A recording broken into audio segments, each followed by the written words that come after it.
Bapak Rifat Sungkar yang susah banget nyari jadwalnya ya. Nggak gini, gue harus klarifikasi dulu. Sampai akhirnya lo rally, ketemulah Mas Rifat sama almarhum Ken Block. Ken Block nyamperin gue, dia yang bukain pintu. Kalimat pertama tau nggak apa? Apa?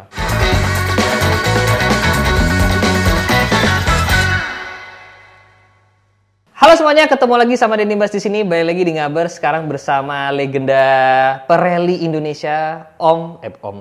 Lo harusnya udah gue panggil Om kali. Legend, emang gue udah mati lah. Iya, sorry. Belum. Terus apa dong kalau sebelum mati? A living legend. Oh, living legend. Aduh, living legend. kosakata bahasa Inggrisnya ditambah nih anak satu. Bapak Rifat Sungkar yang susah banget nyari jadwalnya ya. Alhamdulillah, positif problem. Positif loh. Bagus. Bapak Rifat Sungkar nih memang sangat sibuk sekali. Hari ini ngapain aja, Pak? Hari ini bangun pagi, sikat gigi, makan, jalan. Bukan. Kehidupan beberapa bulan gitu loh, baru pulang. Waduh, berapa bulan ini sih gila sih. Gue sampai takut dipanggil Om sama anak gue sendiri karena kan lu kan pegang jadwal gue kan, lihat kan. Itu gue bisa bilang ya 3 bulan terakhir gue di rumah nggak nyampe seminggu. 3 bulan terakhir ini nih. Rally, gue testing 2 kali ke Thailand, 3 kali ke Thailand. Rally gue 2 minggu di Thailand. Terus habis itu sebelumnya gue ya alhamdulillah liburan sama keluarga gue 3 minggu di Melbourne. Pulang kampung kita. Betul. Ya kan? Terus habis itu gue ada roadshow tuh menuju ke mobil XFC kemarin, X-Force. Mancing udah mulai gias sama mulai keliling sama bikin sales training lalala untuk acara IMI hampir tiap weekend. Jadi emang sungguh-sungguh sibuk Bapak ini. Makanya ini saya sangat bersyukur loh. Sore ini bisa kesini ya. Nah biasanya nggak usah jauh-jauh hari emang nanyanya. Kalau mendadak bisa. Iya. Betul. Kalau jauh-jauh hari repot. Mending mendadak nanyanya. Jadi kita hari ini bakal ngobrolin beberapa hal sama Mas Rifat bahwa sebenarnya Mas Rifat tuh dulu anak motor. Iya. Di anak Vespa ini dulu ini pentolan sekali loh katanya. Walaupun sekarang sudah tidak ya. Dulu gue nggak segede Vespa, sekarang kan gue lebih gede dari Vespanya. Terus habis itu kita pengen ngobrol perjalanan rally Mas Rifat. Ya. Karena waktu itu sempat bareng sama almarhum Ken Block. Betul. Dan waktu Ken Block meninggal lo kan sangat terpukul sepertinya ya. Sangat. Baik gue temenan sama dia. Tuh, sohipan banget ya. Sama nanti kita pengen tahu, kan sudah menjadi living legend di rally. Nanti Mas Rifat next-nya mau jadi apa? Oke. Jadi kita mulai dari yang motoran dulu kali ya? Boleh. Jadi lu dulu tuh anak Vespa gimana ceritanya?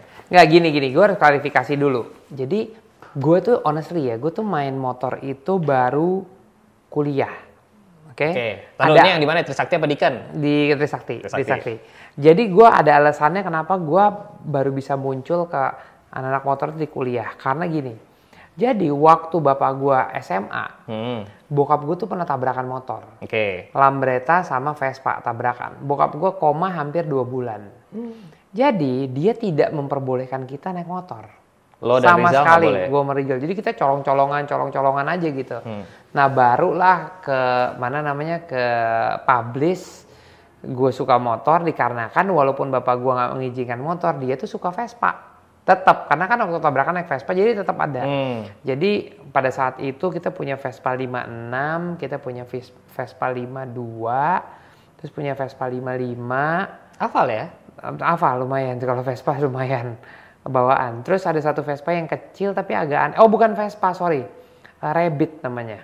Rabbit 50 cc bentuknya kayak PTS tapi pelaknya nggak 10 apa 12 tapi gitu. Bukan Piaggio? Bukan. Tapi Itali juga, namanya Rabbit. Capri, maaf, namanya Capri. Karena tahu. Rabbit juga punya, Capri juga punya. Tapi yang kecil namanya Capri 50 cc. Jadi motor tuh akan selalu ada di dalam kehidupan gue itu. Di antara mobil-mobil lo, motor cuma Vespa doang waktu itu? Motor Vespa doang. Harley, bokap nggak pernah main? Nggak suka. Ya? Pernah punya motor BMW K1000. Yang akhirnya sekarang lo punya lagi kan? Kita dulu sukanya K1, tapi K1 itu unreachable lah. Dulu tuh hampir nggak mungkin punya K1. Jadi dia punya K1000, ya gue pernah jalan 2-3 kali naik K1000 itu, dibonceng ya, tapi karena gue belum gede-gede amat. Terus habis itu kalau Vespa selalu ada. Nah satu persatu Vespanya rontok, goodbye, tinggal sisa yang 55 yang lampu bawah. Ini yang sampai sekarang masih? Yang sampai sekarang masih ada, itu sisa satu. Oh ya?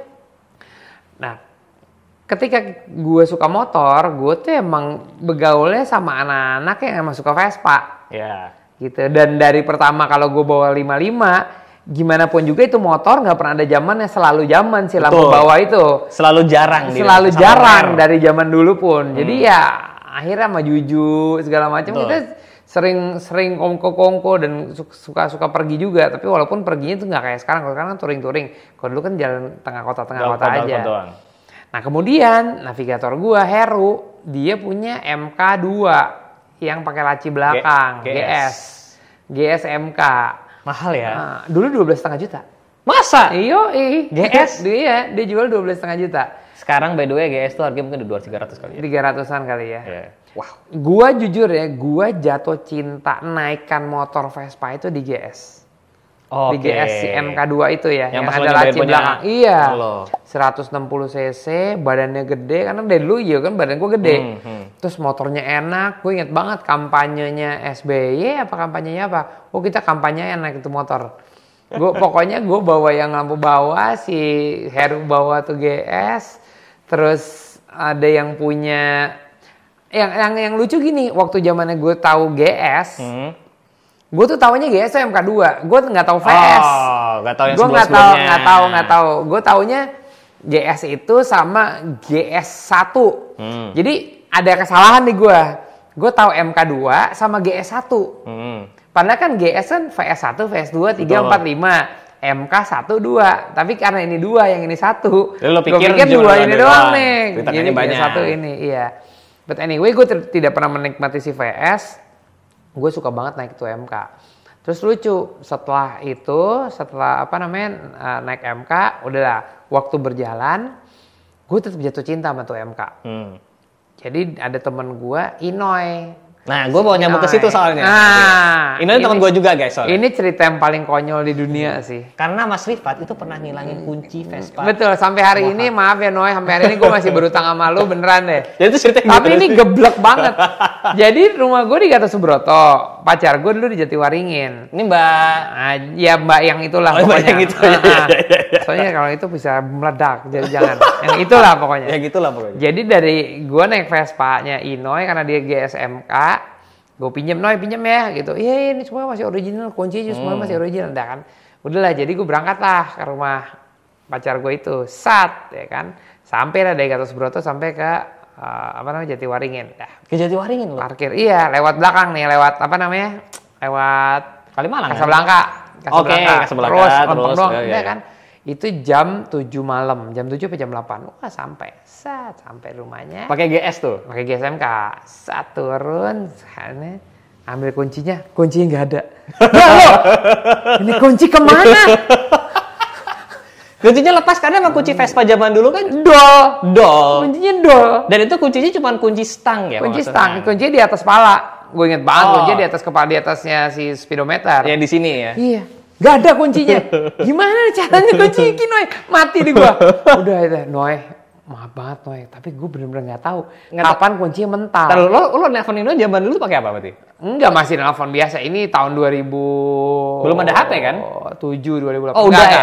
Ini zaman 2007, 2008. Oh, udah HP. Iya. Udah. Gimana nih? Waduh, Fat gitu kan dia cinta banget sama tuh GS kan, mati gua.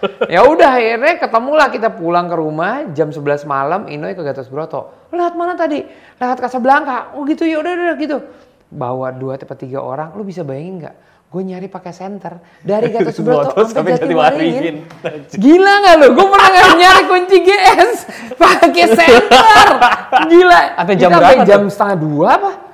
Jam 11 sampai 1:30 sepanjang itu kita liatin begini sih. Gue bilang nggak nyewa, mau ranjau paku aja mungkin dia lebih cepet kali cari naik.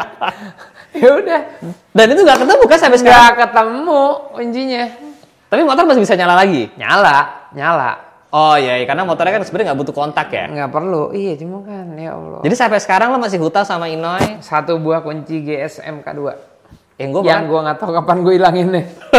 Dan bahkan itu kunci motornya gue nggak tahu masih di Inoy. Masih. Oh iya, masih. Kalau sekarang ada kuncinya berarti udah ketemu kunci. Antara itu berarti dia malam itu dia balik lagi. Itu dari jam 2 sampai jam 5 berarti dia balik lagi. Itu gokil loh. Itu Gatot Subroto ke Jatiwaringin itu ada 10 kilo? Lebih bener 10 kilo. Lebih lah. Lebih. Pakai setter, lu ditemenin siapa aja tuh? Apa? Juju segala. Siapa lagi? Gue lupa. Pokoknya malam itu malam yang sangat melelahkan. Dan itu selalu diceritain loh sama gue. Iyalah nyari kunci Vespa anjir pakai senter doang. Terus habis itu lu setelah menghilangkan kunci ini, lu tadi masih main Vespa, masih berhubungan baik sama ini kan? Masih. Nggak musuhan, nggak. Cuma ganjel aja.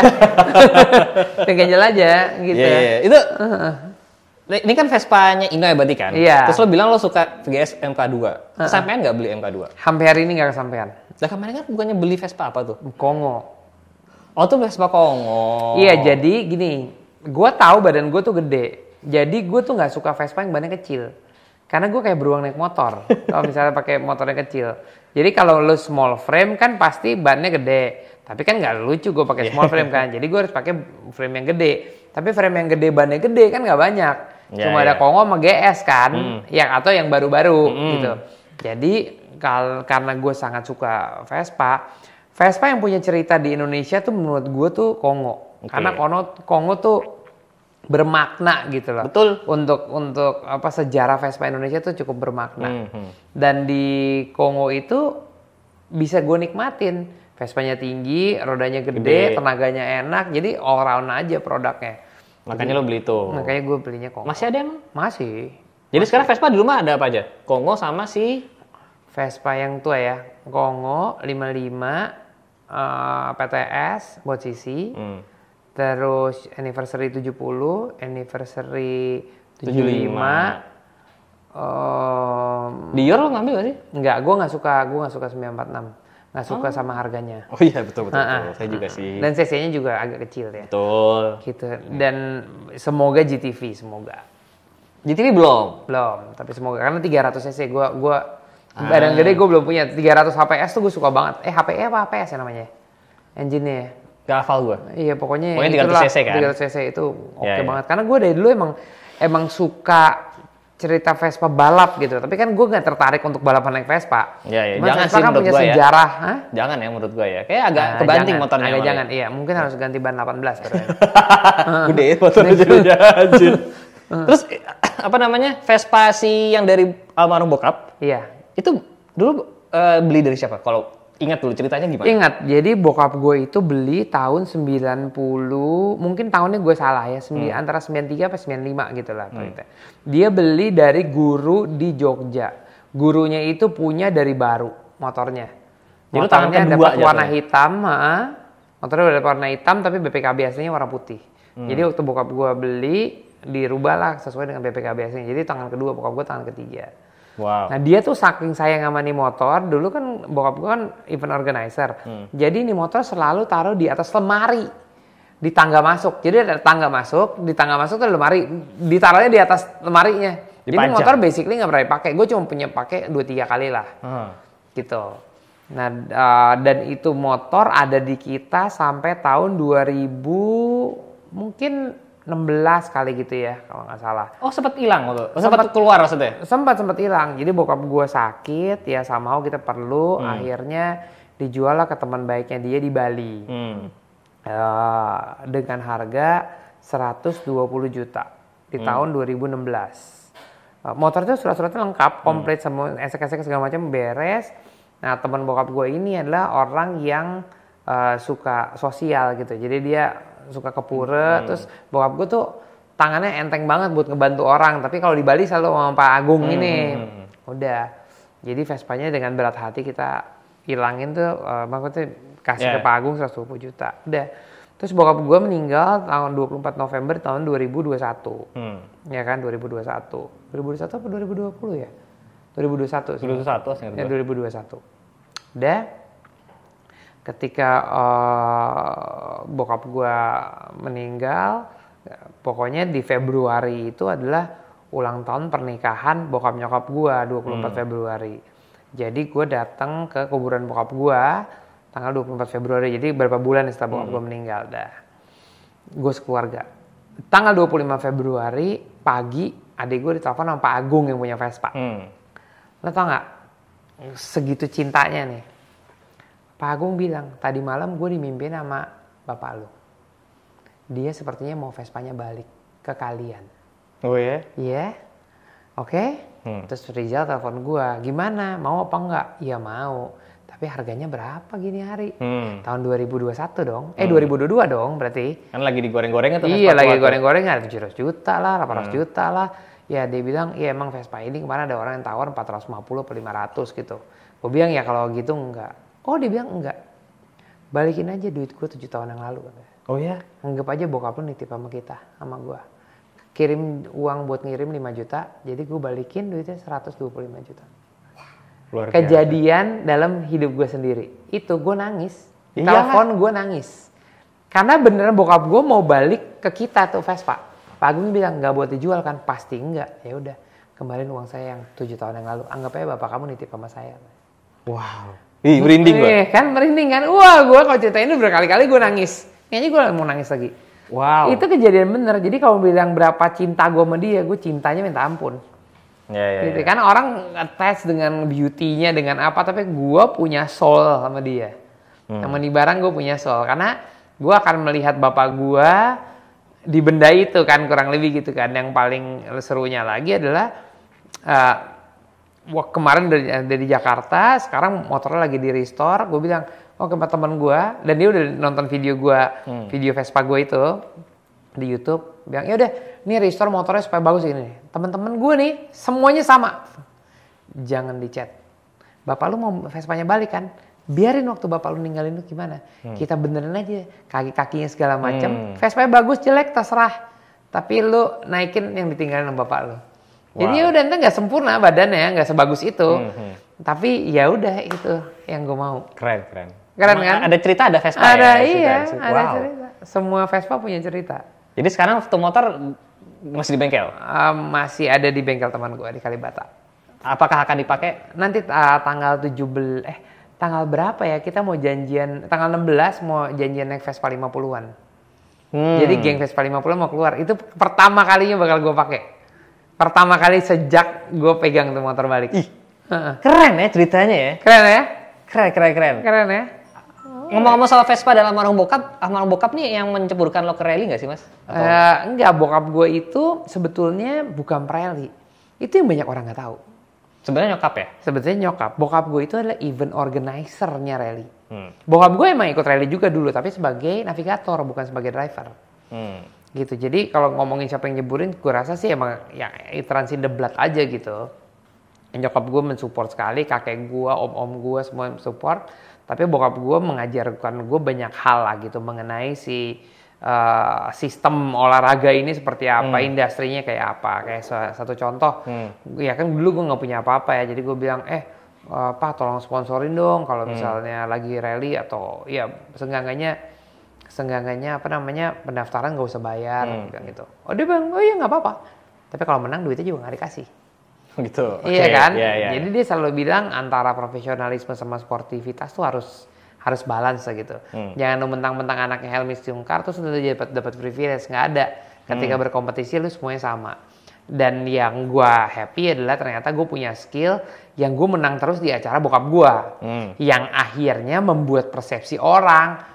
Oh ini menang gara-gara anaknya. Nah iya kan, dan itu sangat dibutuhkan sekali. Akhirnya gue selalu punya satu tagline, kemauan, komitmen, konsistensi. Kalau lo mau lo harus komit, kalau komit lo harus konsisten. Jadi ketika lo 1 kali, 2 kali, 3 kali, sampai 10 kali orang gak percaya sama lo, tetap aja lo harus terus kerjain. Sampai akhirnya di tahun ketiga apa keempat, begitu gue finish, itu semua tim ngerubung di tempat finish. Satu hari gue samperin, Om jagain aja tempat finish. Enggak, kalau lu gue udah percaya kok, emang kencang beneran katanya. Oh ya udah. Iya. Jadi sebenarnya yang balap tuh nyokap kan? Nyokap.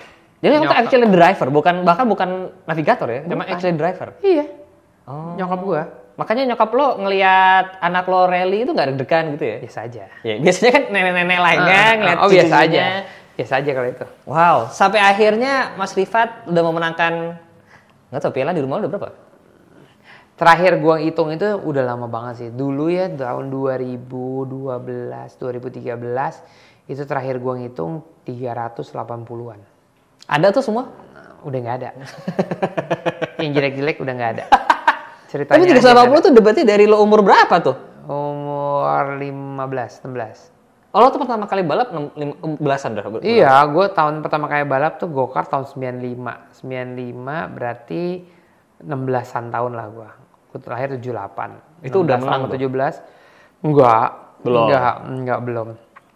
Belum, tapi Di go-kart gue cuma menang sekali, tapi di rally mungkin dari hari pertama kalau orang yang ikutin gue mereka akan ingat cerita itu karena gini, gue sampai hari Sabtu aja gue masih ngerengek untuk om gue pinjam mobil om gue gak bakal lupa 22 Oktober tahun 95 karena itu pertama kali gue ikut balap di hari ulang tahun gue, 22 Oktober 95. Oh kita tadi sama-sama Sagittarius ya? Sagittarius. Itu Sagittarius bukan sih? Oktober kok Sagittarius? Lo ini ya? Itu pacar gue yang waktu itu. Oh iya. Bukan yang ini. Sorry. Maaf. Libra lah. Oh iya. Terus. Nah jadi 22 Oktober gue sampai hari Sabtu masih ngerayu. Akhirnya hari Minggu pagi gue start yang paling belakang. Karena kan gue anak baru. Tapi di hari itu Indonesia tuh lagi hebat-hebatnya. Mau mobil gila tuh semua lagi pada datang tuh. Ini zaman-zamannya Subaru, ya, M Sport, ya, semua, TTE, Subaru terus Subaru Triple Five semua datang. Bayangin sprint di BSD mekaniknya boleh semua. Ya ini zaman-zaman itu ya. Terus gue naik Mitsubishi Galant VR4 Eterna bentuknya. Gue start paling belakang. Begitu gue finish, om gue lari-larian kenceng banget. Gue bilang wah gitu. Gue bilang gue gak ngerti ya kenapa. Di antara semua mobil itu, SS1 gue kedua. SS1 kedua? Pertama kali gue ikut balap. SS1 gue umum 2. Serius loh? Iya. Itu tanpa latihan sebelumnya dengan mobil itu? Tanpa. Jadi dari hari pertama pun gue udah ngasih tunjukin orang ya gue punya talent gitu untuk di balapan ini. Udah. Mobilnya dipakai 2 kali karena nyokap gue dan gue boleh dipakai 2 kali nih kalau sprint. Oh. Iya.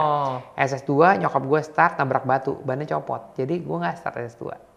Jadi akhirnya nggak lanjut balapannya? Iya, nggak lanjut balapannya, cuman kalau dibilang nyesel atau enggak, sama sekali enggak. Kenapa? Sistem balapan di Indonesia, kalau lu pernah masuk 3 besar, siapapun lu, langsung lu sidit A, senior. Oke. Oh. Kalau hari itu gue tiba-tiba sidit A, gue nggak akan pernah punya karir. Karena langsung 97 jadi junior, 98 jadi apa nggak pernah punya karir. I see. Itu di SS2 yang lu juara 2. Nyokap lu juara? Yang ke juara 2 SS1. SS1. Nyokap lo juara berapa SS1? Mungkin 15 apa 16. Jadi lo lebih kecek dari nyokap lo? Oh iya. Maaf tante. Iya dong. Kalau enggak gue yang pakai rok.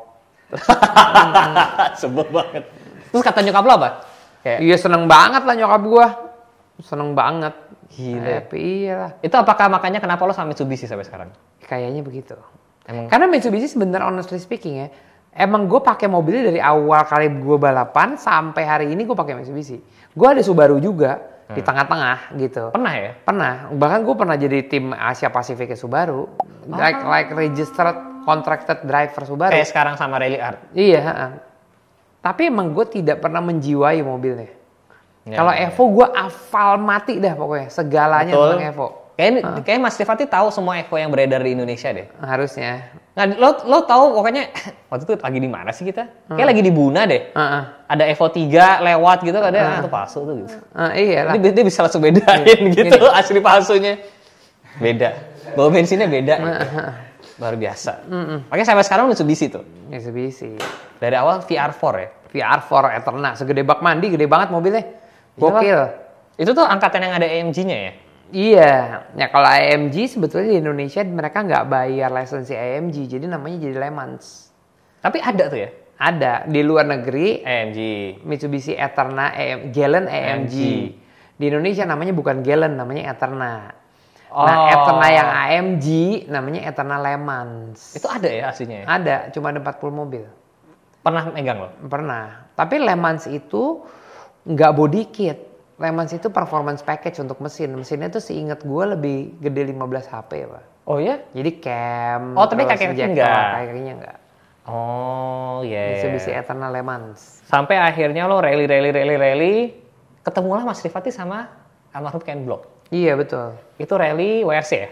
Itu pertama kali gue ketemu dia bener WRC. Gue gak kenal sama dia. Tapi gue itu ngelihat saat itu Gymkhana 1 tuh baru keluar. Heboh banget dunia kan. Itu udah keluar Gymkhana? Udah, heboh banget nih. Berarti ini udah zaman-zaman YouTube nih? Udah. Tapi itu 2011 ya. Ya masih awal banget. Wah, heboh banget. Terus ya emang gue dasar dunia marketing seneng ya. Heboh banget. Terus begitu salah satu rally WRC Ken Block ikut. Di situ gue ngeliat antara orang yang idealismenya tinggi sama orang yang jiwa marketingnya tinggi. Orang yang idealismenya tinggi atau sportsmanship sejati itu Sebastian Loeb. Jago banget 9 kali juara dunia. Jago banget, gak pernah kalah. Kemudian datanglah superstar kita yang namanya Ken Block. Jago-jago banget enggak, biasa aja, tapi dia mencuri dunia. Depan mata gua, Sebastian Loeb jalan bareng sama Ken Block. Oke? Ya beda selisih depan belakang lah gitu. Sebastian Loeb jalan sendiri, Ken Block bodyguardnya 4. Ya. Nah di situ gue lihat kan, lu perlu jadi jago banget, apa lu perlu jago banget marketing? Ya kan? Lu harus punya skill, tapi lu bisa menjual diri. Enggak. Gue pengen kenal sama yang namanya Ken Block, mau bilang gitu. Ya udah. Lo malah gak kenal sama Sebastian Loeb tuh ya? Enggak kenal. Pernah. Iya, pernah 1-2 hai-hai aja. Jadi di tahun itu 2012 gue ikut WRC dan alhamdulillah gue bisa menang salah satu event WRC. 2013 abis WRC kemana lagi nih? Udah mentok ya, kan? mentok kan. Nah, tapi Ken Block gede kan namanya. Gue berangkat ke Amerika. Gue mau kenal sama Ken Block. Gue berangkat ke Amerika. Udah di Amerika, pesertanya banyak juga, tapi top drivernya nggak banyak, cuma 10 orang. Ini peserta rally di Amerika? Ada Travis Pastrana, ada David Higgins, ada Ken Block, ada pokoknya nama-nama superstar banyak di situ lah. Udah akhirnya gue testing di tempat yang sama Ken Block. Pokoknya waktu gue kedua atau ketiga gitu. Dia yang nanya sama temen gue, itu Rifat Indonesia siapa kata gitu. Iya juara kemarin WRC gitu. Oh ya udah oke lah. Udah jadi kalau di rally itu kan kayak nggak ada gap kan. Kalau kenal ya kenalan aja, ngobrol gitu-gitu. Tapi pertemanan gue yang sangat baik itu dikarenakan, jadi event pertama tuh gue juara 3. Ken Block 1, David 1, Ken Block 2, gue 3. Di kelas yang sama tuh Di kelas yang sama. Abis itu balapan yang kedua terjadi lagi. Gue kedua kalau nggak salah. Kedua apa keempat, gue lupa lah pokoknya salah satu. Nah, di balapan yang ketiga yang seru. Jadi Ken Block pertama, David Higgins kedua, gue ketiga. Udah, tinggal 1 SS lagi sebelum finish. 1 tok, belum finish. Pas kita keluar dari SS terakhir, menuju SS berikutnya ada servis dulu. Jadi kita mau servis, terus super SS karena buat tontonan. Udah super SS. Ken Block leading ke 1. David kedua, gue ketiga. Pas di tol gue lihat mobil Ken Block berhenti. Iya kan? Jadi ini bukan pas balapan ya? Bukan. Artinya, David pertama, Rifat kedua, Ken Block nggak finish. Iya kan? Iya. Jadi kan championship point-nya gue bisa punya peluang kan. Oh sorry, jadi ini walaupun di tol nggak lagi balapan, tapi tetap dihitung siapa yang sampai duluan ke Iya super kan dia SS. nggak nyampe finish sana, kan artinya udah nggak finish. Iya, kan? iya. Terus gue langsung nengok navigator gue. Gimana menurut lo? Kita sama-sama gini, it's all about sport not business. Kita bantuin dia. Oke, berhentilah gue, mundur jauh. Gue bilang apa yang bisa gue bantuin? Mobil gue alternatornya broke down nih, nggak ada listrik. Oke berapa jauh? 22 kilo. 14 kilo. Oke berapa? 22 menit. Ya udah oke. Ada tali nggak? Ada. Gue tarik. Gue tarik 120 sampai 140 di tol. Mobil tarik nih berdua nih. Wah, karena nggak kekejar waktunya. Putus lagi talinya di tengah. Sempat putus, sambung lagi selat gitu. Pas nyampe servis, pas banget 1 menit sebelum Cut off time ya? Cut off time. Sebelum waktunya dia, bukan cut off time. Oh, sebelum waktunya dia? Sebelum waktu dia persis masuk. Udah finish. Pas finish, masuk. Jadi dia nggak telat kan. Terus dia bilang, thank you, see you later. Iya udah thank you. David Higgins datang ke gue. Gue pikir lu teman gue. Ya kan? Terus gue bilang, if it happens to you, I will do the same. Gue bilang, gue bakal bantuin lu juga. Oh yaudah oke. Udah selesai, finish, Ken Block pertama. David kedua, gue ketiga dong. Iya kan? Udah. Pas finish, di tempat seremonial finish semua orang ada, mobil gue datang, lo tau gak? Tim Monster Energy, kan tim gede banget kan. Pas gue lewat, dia nunduk semuanya.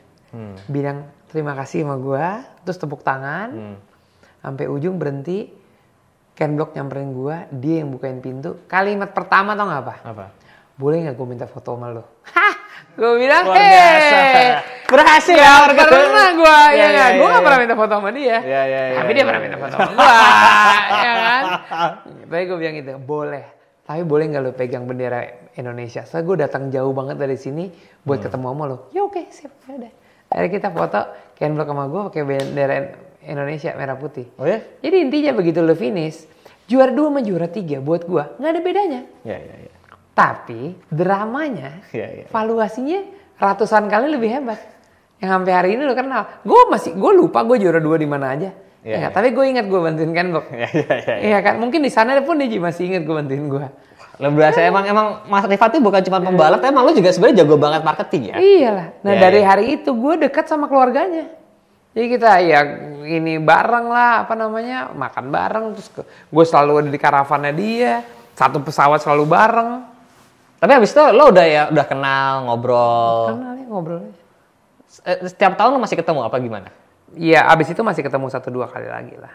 Oh ya? Itu udah. Sempat balap bareng nggak? Bahkan anaknya namanya sama sama gue. Gue hari itu Sisi lagi ngandung untuk Maika mau lahir. Pas dia kenalin, gue belum kenal anaknya nih, tapi kita udah punya nama. Pas dia kenalin anak paling kecil namanya Maika. Sama ya? Sama. Oh, emang jodoh sepertinya ya? Iya. Wow, luar biasa. Jadi emang Mas Rifat kalau off kamera teman-teman tuh emang jago sekali marketingnya. Di depan kamera mungkin nggak ada yang tahu ya. Tapi di belakang kamera emang jago banget loh. Nah terus lo sampai akhirnya, nggak gini, menurut lo yang ditinggalkan sama Ken Block tuh apa sih legasi dia? Legasinya adalah lu ngebuka mata banget kalau di motorsport itu lu bisa cross culture. Ken Block yang ngebawa culture-nya skateboard untuk jadi fenomena desainnya di motorsport. Dan kayaknya itu diduplikasi sama orang juga susah. Soalnya dia menjiwai sekali si skateboardnya. Lu tau kan Ken Block yang punya DC Shoes? Oh iya? Ken Block tuh yang punya DC Shoes. Oh dia punya DC. Iya, Ken Block tuh punya DC Shoes. Ya, Jadi ya. dia bisa membawa cross culture ini dan hal-hal kayak gitu yang gue sangat suka. Kok bisa gue lagi ngebangun Mustang yang bentuknya kayak mobilnya Ken Block, pas dia nggak ada. Karena gue bener jujur nih, Mustang ini jadi, gue mau kirim fotonya ke dia. Gue dedicated ini buat mobil lu itu. Bisa dia nggak ada. Pas udah nggak ada ya? Jadi ya dia punya inspirasi akan selalu bersama gue selalu. Karena selama puluhan tahun nggak ada orang yang bisa breakthrough kayak begini gedenya. Terus kalau orang bilang, semua yang ada di Gymkhana dia mah itu cut aja. Tag, cut, bikin edit, cut, edit. Iya, tapi kalau semua orang bisa, kenapa nggak semua orang bikin? Keren. Ya kan, genuine idenya ada di dia. Kata-kata mutiara Mas tuh sungguh banyak. Iya dong, makanya Nabi turun di Arab bukan di Cina. Oke. Terus Mustang ini ngomongin soal Mustang sedikit kali ya? Boleh. Kan udah selesai kan? Iya. Terus lo sempat posting kalau nggak salah, Mas Rifat lo nggak takut dikatain orang apa sih bikin mobil wasu? Iya. Enggak, gue nggak takut. Gue juga orang yang cukup idealisme dalam rangka menghormati keaslian sebuah barang. Tapi zaman udah berubah. Manusia di Indonesia manusia di dunia itu demografiknya udah berkembang 4 kali lipat dari zaman kolonial ke milenial. Ya kan, dari Z sampai whatever lah. Namanya gue lupa. Artinya mobil tua yang ada di dunia ini dulu orangnya banyak cukup. Sekarang orangnya tambah 4 kali lipat, mobilnya mungkin berkurang 4 kali lipat. Jadi artinya rasio kepemilikan antara mobil asli dan orang yang pingin itu semakin dikit. Akhirnya keluarlah yang namanya restoration modification. Atau mobil-mobil yang lain itu disebutnya sebagai continuity series. Jadi yang lama dibikin lagi, Ngomongin ini 10 tahun, 15 tahun yang lalu, gila norak banget loh naik mobil palsu. Ya. Karena mobil yang beneran masih ada, masih affordable. Sekarang mobil benerannya udah hampir nggak ada dan nggak affordable. Ya kan, jadilah keluar lah. Kayak pecahan gitu-gitu. Iya, kayak pecahan-pecahan fashion juga gitu lah. Pecahan teknologi juga gitu. Ya sekarang keluarlah mobil kit car lah, keluarlah ya tadi gue bilang komponen car, continuity series. Itu semua untuk menghormati masa lalu. Gua berhubung mobil gua nggak asli, statement mobil gua nggak asli. Karena gue mau nunjukin Indonesia tuh mampu bikin beginian. Maksudnya bukan yang kualitasnya abal-abal loh. Kualitasnya kualitas keren banget. Tapi lu harus bisa menghormati ini dalam arti craftsmanship-nya. Bukan dalam authentication-nya. Kalau authentication gue nggak ikutan kontes. Gue nggak ikutan asli-aslian mobil. Enggak. Gue nunjukin kalau Indonesia tuh punya industri yang bisa dihargain. Gitu. Dan kalau lu detail, sekarang ini deh, dulu lu mau gak sih pakai baju buat Indonesia, sepatu buat Indonesia? Kayaknya dulu kan, ya setengah aja, kalau lu gak punya duit gue baru beli gitu. Tapi sekarang merek Indonesia gila keren-keren banget. Segala macam lu pakai kan. So it's okay. Nah di nowadays generation, begitu gue bikin ini namanya Mustang yang sekarang gue lagi bikin, gue nunjukin dulu kita bisa bikin candi, sekarang kita bisa bikin mobil. Ya enggak? Masalahnya, kesempatannya oleh aturan pemerintah itu nggak pernah dibuka. Ya kan? Nah, sekarang gue mau nunjukin kita itu craftsmanship-nya motor custom juara di Italia, Jepang segala macam, ya Amerika juga juara. Mobil custom banyak banget. Tapi kenapa gue nggak bisa melantai? Gue tuh pingin jadi mobil ini jadi lokomotif perubahan Indonesia. Begitu ini mobil tunjukin, gue akan tunjukin. Kalau bisa sebelum Pak Jokowi udah nggak jadi presiden, gue pingin dia naik tuh mobil. Jujur, gue bilang, Pak, ini honestly buat Indonesia. Dan gue udah ketemu perhubungan, kepolisian segala macam. Dosa gue ada di mana? Iya kan, dosa gue tuh ada di mana? Lo harus nggak boleh ngebatasin kreativitas orang. Nah, Mustang ini adalah salah satunya. Dan gue nggak bikin ini sebagai mobil yang otentik. Karena kalau mobil gue udah palsu, ngapain gue bikin otentik? Gak bakal asli juga mobilnya. Iya. Iya kan? Tapi gue untungnya adalah gue tuh nggak palsu-palsu amat. Kenapa gue bilang nggak palsu-palsu amat? Karena temen gue ngerubah mobilnya jadi Eleanor. Mustangnya tahun 67. Jadi body gue tuh body Mustang asli. Bukan body Mustang yang 100% bikinan. Jadi dari kepala ke belakang tuh asli. Dari depan gue bikin. Nah pas gue bikin Indonesia lagi hebat apa? Karbon. Jadi tuh mobil nanti kalau deketin sebetulnya itu mobil karbon. Oh iya? Iya, lo bukannya nggak dicat? tahu kan? Bukannya dicat? Makanya, ntar lihat. Dicat, tapi lu lihat. Itu sebetulnya karbon yang gue cat. Jadi sobekan-sobekan karbonnya. Kan nggak mungkin karbon kalau ditempel kan ketahuan jendol kan. Ini enggak, panelnya tuh karbon semua. Kap mesin, fender, kiri kanan, belakang itu karbon semua. I see. Itu Gitu. sampai dashboard? Dashboard juga lagi dibikin karbon ya. Sorry, dashboard lo ngikutin E39 kan? Enggak, bukan. Dalamnya segala-galanya semuanya Mustang. Tapi itu mobil sebetulnya landasannya E34. Jadi prinsip gampangnya gini deh. Mobil gue tuh kayak Tamiya. Bodinya dibuka. Lu mau bikin itu jadi Astut kayak bumerang kayak nggak tahu namanya apa aja sekarang. Crimson Glory kayak zaman dulu ya. Iya kan? Awas ya. Iya. Tamiya tua itu ya. Lu buka itu dengan ya. sasis yang ini kan bisa masuk kan. Nah, wheelbase-nya si E34 sama si Mustang sama. Jadi kita bisa kombinasiin. Kan yang paling berat itu. Wheelbase. Iya, wheelbase. Kok maju mundur wheelbase susah. Ini enggak, blok masuk. Itu juga alasan kenapa pakai E34. Iya, ada lagi alasan lainnya. Kan 530 bensin mesinnya V8. Bunyinya dapat. Mirip. Iya. Tinggal dibikin mirip lah ya. Emang lu mau ngebut pakai gituan? Enggak kan, lu mau ngeceng. Oh ya. Bukan mau ngebut. Saya setuju, saya suka nih. Beli mobil hanya untuk ngeceng. Saya punya ya? mobil balap kalau buat ngebut. Oh iya. Tenang aja. Sorry. Beda kelas ya memang ya. Oh iya, kalau sama lo jauh beda lah. Soalnya begitu kan dia. Terus sekarang mobil udah selesai dicat kan? Udah nih, tadi baru WhatsAppan gitu. Minta kirimin peleknya. Karena peleknya bannya belum datang yang belakang. Kemarin gue beli ban gede banget, kegedean. Pakai pelek apa? Nah, itu dia, twisted lagi. Mobil aslinya Jerman. Bodinya Amerika. Peleknya RS Watanabe. Oh, agak jauh ya? Iya, Jepang. RS Watanabe belum pernah bikin PCD buat E34. 120 ya? Nggak tahu satu berapa, kalau nggak salah. Iya. Pokoknya aneh deh. 15 kali 8 depan. 15-8? 15-9 depan. 15-8 depan, 15-12 setengah belakang. Hah? 15-12? Hah? Hampir kotak peleknya. Mantap nggak? Anjir, wow. Kalau ngayal jangan tanggung. Oh iya. Belum bayar. Pas beli baru bayar. Iya betul. Saya setuju. Tinggal masalahnya duit siapa ya tadi itu ya? Iya tuh. Ya. Oh, wow, keren sekali ya. Gokil gila. Ring 15, lebarnya 12 setengah. Wow, luar biasa. Berarti kaki-kaki semua masih E34 ya? Masih komplit, udah nggak ada bedanya. Cuman dashboard, body. Iya. Gokil. Kira-kira kelar kapan? Akhir tahun. Masa? Iya, akhir tahun. Udah jalan belum sih mobilnya? Ya sebetulnya waktu kemarin sebelum dikirim ke Bandung, mobilnya starter udah hidup dulu. Dan mobil itu adalah mobil jalan. E34-nya jalan? Jalan. Jadi cabut pasang lagi. Kan nggak ngerubah mounting mesin, nggak ngerubah mounting gearbox. Harusnya aman lah ya? Iya. Gokil. Jadi emang si Mustang ini tuh akan menjadi kendaraan untuk lo membuka mata pemerintah lah ya. Iyalah. Ke depannya. Iya. Emang next step-nya buat seorang Bapak Rifat Sungkar apa? Kan lo rally udah kelar nih. Rally lo udah juara di mana-mana, udah dapat bintang prestasi dari Bapak SBY. Ya kan? Nextnya ya gue selalu harus jadi inspirasi untuk orang banyak supaya bisa membuat prestasi lebih daripada apa yang gue punya. Tapi honestly speaking ya gue berminat kalau emang ada kesempatan, kalau emang udah waktunya gue berada di salah satu kursi yang ada di sana, mau itu jadi ya anggota legislatif maupun eksekutif whatever, karena gue yakin agenda gue tuh nggak banyak. Agenda gue tuh cuma mau majuin Indonesia. Karena dengan selama ini gue ada di IMI, selama ini gue berbuat sesuatu, honestly speaking, gue lakuin dengan ikhlas. Dan gue tidak dibayar sama sekali selama bertahun-tahun.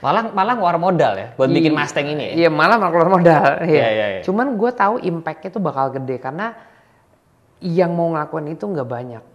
Pertama, pasti rugi waktu. Kedua, pasti rugi perasaan. Yang ketiga yang paling besar adalah pasti ini akan bawa perubahan gede. Nah itu mungkin bapak gue di sana bakal bangga sama gue lah gitu. Dan itu hal yang bakal gue turunin ke anak gue. Apakah ketika lo bilang tadi almarhum bapak akan bangga tuh apakah beliau juga pernah punya apa ya istilahnya ambisi yang sama? Sama, bokap gue tuh koleksi mobil tua dulu. Mobil pertama gue tuh VW Karmangia. Mobil pertama gue. Yang selalu dia banggakan itu ya? Iya, yang jadi tembok rumah gue itu. Sampai hari ini jadi tembok rumah gue. Jadi rumah gue selalu dilingkarin oleh Karmangia. Iya, jadi gue juga ngerasain apa yang bapak gue rasain. Dulu punya mobil tua, begitu dibawa ke polisi, esek-esek nggak bisa. Wah ini ada perubahan ini itu ini. Gue juga nggak buka mata mereka-mereka yang urusannya sama orang-orang yang memang patuh terhadap legalisasi, tapi juga kadang-kadang suka salah kaprah kayak salah satu contoh gitu ya. Pokoknya mobil di Indonesia mesin nggak bisa diganti, titik. Kalau mau diganti ke APM-nya aja. Oh ya udah, kalau mobil gue VW Kodok ada nggak APM-nya? Nggak ada. Kalau gue mau ganti pakai merek lain nggak bisa. Padahal mesin itu kan nggak sakral ya. Mesin itu kan moving parts yang pasti bisa rusak dalam waktu tertentu. Mesin itu hanya didesain kurang lebih sehebat-hebatnya dipakai setiap hari, mungkin lu bisa pakai 20 tahun kali, 30 tahun. Taruh di 1 juta kilometer. Habis itu bubar mesinnya. Kalau mesinnya bubar, apakah mobil harus dibuang? Apakah sejarah Indonesia harus dihilangkan? Betul? Ya. Tanda tanya. Nah gua, intinya adalah gua mau cagar budaya otomotif Indonesia itu gede. Tapi juga dipertahankan yang lama, menghormati yang lama, mendorong yang baru. Kalau tadi kan gue udah bilang, dulu Indonesia ninggalin candi. Sekarang kita nggak bisa bikin candi. Tapi kalau kita bisa berkarya buat Indonesia, kenapa enggak lewat otomotif? That's it. Keren loh memang. Jadi, we'll see lah ya tahun depan kayak gimana Mas Rifat ya? We'll see lah. Gue belum capek untuk berusaha buat bikin perubahan. Nggak ada ruginya, men. Kalau legalisasi kendaraan custom itu on, ya. Yang rugi siapa coba? Bengkel kecil UMKM hidup. Pendapatan pajak baru negara masuk, ya kan? Kreativitas Indonesia hebat, kualitas produk Indonesia dianggap di luar negeri, terus kita bisa menang di mana-mana. Jadi sebenarnya tidak ada yang dirugikan kan? Nggak ada. Terus ngomongin, APM nanti keganggu. Sebanyak-banyaknya mobil custom di Indonesia setahun. Oh berapa sih? Masya Allah, ilaha ketemu 100 aja udah nggak bisa berdiri orangnya. Nggak bisa, nggak mungkin, volumenya kecil. Pasti. Motor Pak Jokowi 1 lebih terkenal daripada berapa juta motor di Indonesia. Bener nggak? Iya kan? Terus kenapa? Masalahnya ada di mana? Setuju. Dan emang Mas Rifat sudah menggaungkan misi ini udah dari kapan ya? Udah 4 tahun. Udah 4 tahun ya? 3 tahun, 4 tahun ya. Wow. It's okay. No problem. Targetnya sampai kapan sih? Apa kalau akan capek? Kemarin kalau nggak salah targetnya. Jadi setiap hari kemarin. Jadi lo nggak akan capek nih memperjuangkan itu ya? Enggak. No. Tapi emang jujur ketika lo bangun Mustang, balik lagi ke Mustang ya, gue tuh agak kaget karena Mas Rifat tuh pernah ngebangun Porsche 356 sebagus itu gitu. Iya. Itu period koreknya kan? Seperiod, iya. Dan sekarang lo harus bangun, bukan harus bangun ya, lo harus bangun di E34 sepalsu itu. Iya.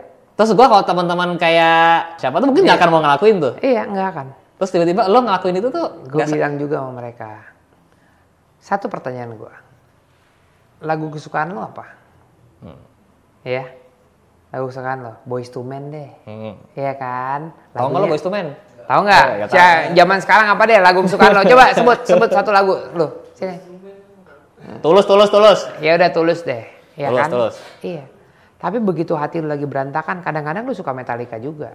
Kadang-kadang lu suka Bon Jovi juga. Kadang-kadang lu suka 1975 juga. Moodnya kita itu nggak bisa konsisten, tergantung situasinya. Jadi ketika gue bermain dengan anak otentik, gue bermain sama anak otentik. Ketika gue bermain sama anak modifikasi, lu harus bisa belajar bahasa modifikasi.